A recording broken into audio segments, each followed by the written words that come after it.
Hello, I'm Tom Korfman. Dan Goodwin has been a major player in Chicago commercial real estate for nearly 30 years. He is chairman of Brook-based Inland Real Estate Group, which manages assets worth more than $20 billion. The company has been the biggest sponsor of non-traded real estate investment trusts in the nation, launching 6 REITs since 1994. 2 are now listed on the New York Stock Exchange. Inland, which has its roots in the apartment industry, has expanded its holdings to include shopping centers, office buildings, and hotels.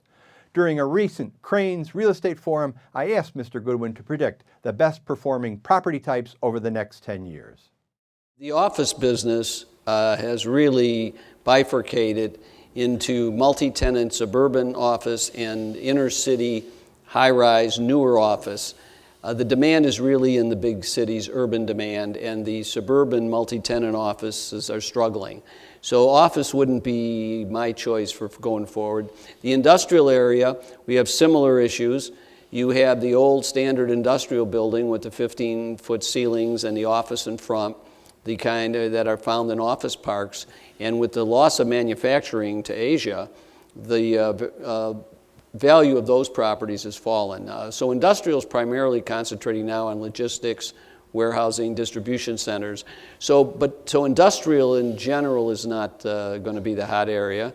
And if you look at retail has some issues now. Competition with the internet, certainly prime among that. Over-retailing, which occurred immediately prior to the recession. So I think retail is still going to be strong. I would invest in it, and I do invest in it. But right now, depending on how the housing crisis goes, apartments continue to look very strong. And I think we have a whole different economic situation than we did prior to the recession. Housing always competed with apartments. And we've always had a large number of apartments. And when tenants leave, we would, as a matter of practice, have a request form that they tell us why they're leaving.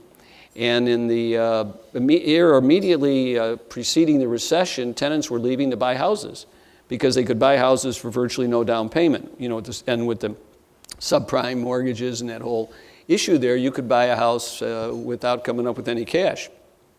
Well, that era, I believe, is gone for the foreseeable future. We are not going back there. And one of the biggest barriers to home construction today, new home construction, is the down payment requirements and the fact that the lenders have all tightened their standards. So I think it's going to be quite a while before new housing has the same kind of impact on rental housing as it did prior to the recession.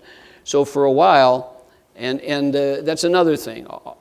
Virtually everybody I talk to, economists and bankers, say it's almost impossible to forecast out 5 years or more.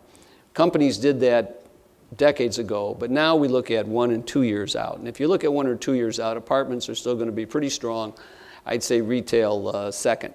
Then there's a lot of boutique classes like student housing, self-storage, which are where there's much fewer.